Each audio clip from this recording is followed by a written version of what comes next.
en France, c'est le pays européen qui a le degré d'autoritarisme le plus élevé. Finalement, les Gaulois réfractaires ne sont pas si réfractaires que ça. Il y a une étude que j'aime beaucoup d'un psychologue social qui s'appelle Gerd Hofstede. Et en fait, il travaillait chez IBM et il a fait circuler un questionnaire scientifique à tous les employés. Donc, il a reçu 116 000 réponses de gens qui travaillent dans 50 pays différents. Et c'était un questionnaire qui était relatif à la position par rapport à la hiérarchie. Donc, est-ce que les gens acceptent l'autorité du chef? Est-ce qu'ils la trouvent légitime ou est-ce qu'ils vont plutôt la contester, etc.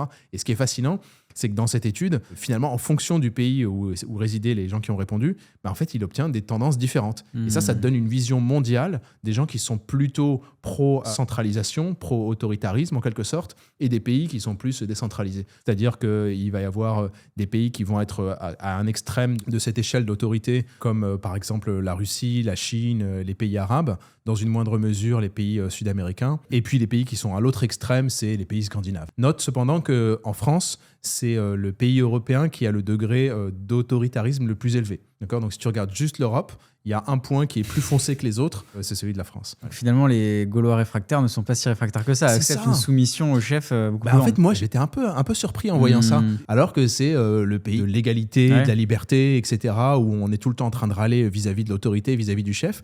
Finalement, dans un contexte professionnel, il faut bien mettre les données dans leur contexte. Oui. Donc, c'était vraiment juste les employés dans une entreprise. Et en fait, on s'attend plus à donner les responsabilités au chef que dans d'autres pays européens.